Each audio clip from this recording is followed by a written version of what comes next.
Ayun, good morning po mga sir. Ay, tanghali na pala. Mayroon tayong customer dito from Victoria, Balbaluto. Balbaluto, Angel? Ito, magpapatune up lang sana. Tapos palit shock oil seal, tsaka knuckle bearing. Kaya lang, hinatulan ng ibaba yung makina. Pambira. Tapos binigti pa nila, oh.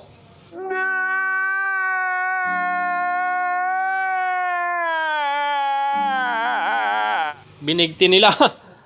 Pinangtali dito sa may monobela para matanggalan na yung knuckle bearing. Hindi ko alam dyan. Hoy! Inaanak! Kamusta ka na? Ha? Okay, dito din mga bro, malagitik. Ang issue nito, nagpalit daw ng push rod. Tapos, wala na. Kaya ngayon, ang sabi ko kay bro, kapag nagpapalit ka ng push rod, dapat pati cam follower para mag-asawa yon. Yung lapat ng push rod, doon sa cam follower, is mag-iiba na. Kaya dapat pares mag-asawa, di ba brother? Tapos yung dulo ng balbula niya sa bandang exhaust is may brungol, may mga kanal na magagaspang, kaya pinakinis na ni brother Joby Kayanan. May customer tayo dito, hihingi ng tornilyo pambalit dun sa daliri niyang natapyasan. Natapyasan yung kuko niya mga kabro. Ayan si Kian Quezon, bagong kasal. Yan, shout out. Ayan si Uncle Bert, shout out from Victoria. Si Kabro, yan. At kay Kuya, from Panigi. Ito yung motor niya mga bro, napalitan na to ng timing gear, kaya lang pag mainit na daw, malakas na yung lagitik niya. Para bang yung nagmamarites na hindi mapakali. Marites. Okay, isang problema nito mga bro, ang maingay dito mga bro, na-check ko na to, is itong kanyang sigunyal, kumakalog atras sa bante. Pag hinila mo, mahihila mo siya, tapos babalik mo, may babalik mo, kumakalog. Yan o. Narinig mo brother? Kumakalog. Pati sidecar kumakalog, tignan mo. Yun, kung narinig nyo yung kalog na yon mga bro, discarding malupit, wala kang papalitan, kundi magwakuan ka lang dito, may hasain ka lang dun sa mismong push plug. Okay, kasi yung push plug, hindi na niya masyadong may tulak yung bearing, kaya yung sigunyal mo, maatras sa bante na. Kaya yung isa pang problema nito, yung timing gear mo, iingay. Yan, hindi masyadong nakafix yung timing gear at saka sa cam gear, yung mag-asawa. Kaya kapag gumaganyan yan, mamaya tatahimik yan. Hihilutin natin. Oh my God! Wow! Tapos tune up na rin natin, baka kuan na rin to, maluwang na rin yung valve clearance. Yung clutch damper, saka na yan dahil ang gusto lang ni Kuyang matanggal yung lagitik. Pag mainit na, lumalagitik na. Pag malamig, wala naman. Pag mainit na yun, malagitik na. Mamarites na. Tapos may tulo. Yan, may tulo sa sprocket oil seal, tsaka magneto set. Papalitan natin mga bro. Okay, update mamaya. Papakita ko sa inyo yung push plug mamaya na gagawin natin doon. Tatabasan natin. Okay, dito na tayo mga kabro. Nabaklas ko na yung magneto, tsaka push plug, tapos stator. Yung sinasabi ko sa inyo kapag kumakalog itong sigunyal nyo, atras sa bante, ang gagawin nyo lang dito ay yung kanyang push plug. Ito yung kanyang push plug. Ang gagawin nyo dito kapag kumakalog, huwag nyong tatabasan ito. Kasi ito, tumatama na to doon sa mismong loob ng crankshell, doon. Ay makikita nyo may lamat na sa loob. Yan, doon sa loob. Tumatama na tong baba nito. Okay? Tapos itong dulo nito, tumatama na rin doon sa crankshell, doon sa dulo. Tumatama na to. Kaya yung bearing, ito, tinatamaan ng bearing, hindi na niya masyadong may tulak yung sigunyal bearing. Okay, kapag ito sumagad na doon sa dulo, doon sa crankcase, hindi na niya masyadong may tulak yung bearing. Kaya ang gagawin natin dito, itong dulo nito, babawasan natin. Yan. Itong dulo lang nito ang babawasan natin. Hindi natin pwedeng tabasan dito sa kabila, kagaya ng kapag pagkatapyas nito. Huwag nyong gagawing tatabasan dito, parang flat screw, okay? Dulo lang tatabasan nyo dito, hindi dito sa kabila. Huwag nyong tatapyasan yan ng pie slide. Okay? So ito lang, sa dulo lang babawasan ninyo. Kapag sinalpak ninyo dito, hindi ka agad sasagad itong dulo nito. At ito, tatama sa bearing, may tutulak niyang mabuti para itong sigunyal hindi atras abante kagaya nito. Okay? So, babawasan muna natin yung dulo nito. Kahit mga kwan lang, 1mm or 2mm ang babawas natin dito. Sa dulo. Okay, sa dulo ang babawasan natin, hindi dito sa side. Yan. Okay, so nakaset na. Pinipit natin ng vice grip dahil kapag grinder natin to, iinit yan. Baka mapaso yung daliri natin. Dulo lang ang babawasan natin. Okay.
Okay, so nahasa na natin mga bro. Dulo lang yung hinasa natin yan, oh. Yan, dulong-dulo lang. Mag-focus ka. Papalitan na kitang cellphone ka. Yun ang mas maganda. Ang mahirap doon, walang pambili. Yan. Okay, dulo lang. Hindi natin tinapyas pa side, kundi yung dulo lang ang binawasan natin. Pasensya na kayo, ayaw mag-focus. Palitin na kasi yung cellphone ko, baka naman. Yan, oh. Naman, Shopee. Okay. So, kabit na natin to. Bago natin ikabit to, may papakita pa ako sa inyo pinagbabawal na technique lalagay natin sa loob. Lagyan natin ng bulitas. Yan. Okay, so ito na yung push plug mga kabro. Naka-prepare na, nilagay ko na rin yung bagong o-ring. Yan. So, lagay na natin yung spring. Yan. Yung spring muna, lagay natin dito. Okay. So, medyo malalim na yung spring mga kabro. Lagyan natin ng bulitas dito, yung sinasabi ko. Yung pinagbabawal na technique. Yan. Bulitas na maliit, yung nagpalitan ng knuckle bearing, mga ball bearing. Yan. Lagay natin sa ibabaw ng spring. Tapos lagay na natin tong hinasa natin ng dulo. Yan. Okay, ilalagay ko na pala. Yan. Okay, so pagkatapos niyan, pwede ko nang ikabit. Yan. Pwede na natin ikabit to mga kabro. So ganun lang yung ginawa ko dito ginawa natin. Ginawa ko pala. Yan. Okay.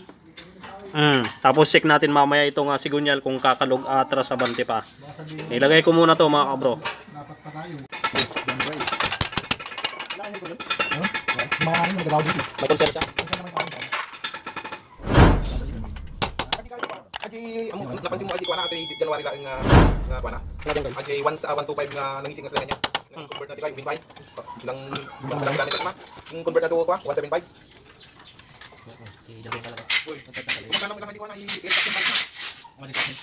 A few moments later.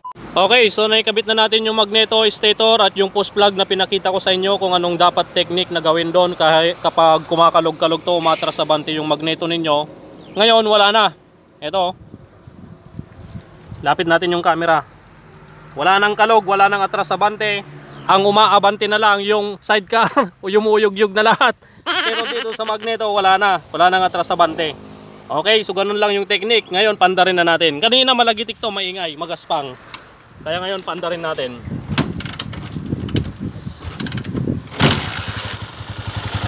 Yan. Wala na yung maingay kanina na sinasabi ni Kuya, yung may-ari.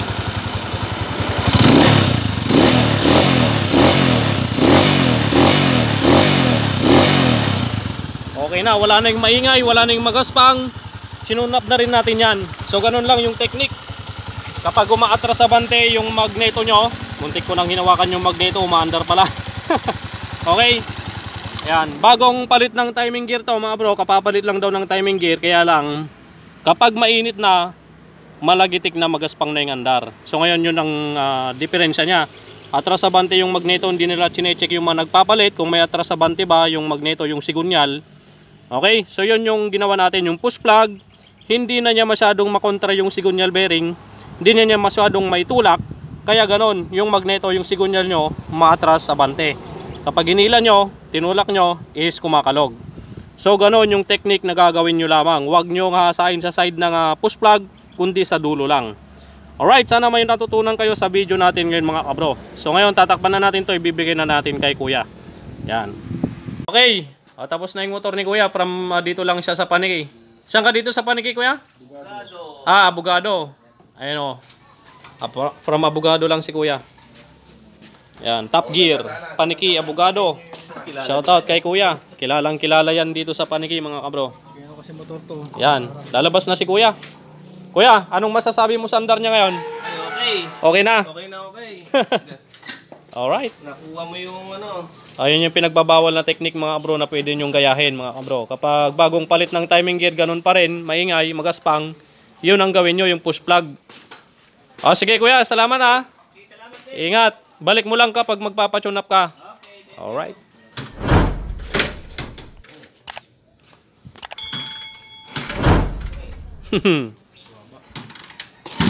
Yun. Alright. Yun. Ang ganda ng tunog ng butyo-butyo. Alright. Alright. So tapos na mga bro. Patapos na rin yung overall namin kay Uncle Bert. Yung tune-up lang sana is hindi inaasahang naibaba. Dahil may bitak yung sa may tornilyoan ng footrest niya. Okay. So tapusin na natin yung video natin. Tapusin na rin natin yung motor ni Uncle Bert. Yan. Shoutout kay Uncle Bert. Yan. At kay ka bro. Shoutout. Saan? Di, tune-up lang yan brad. Ayusin mo nga. I-drain mo yung kanya. Tayo tune-up na natin yan. Kay brother Ken Kizon. Alright? Okay, tapusin na natin yung video natin mga bro. Pagpalain kayo ng Panginoon.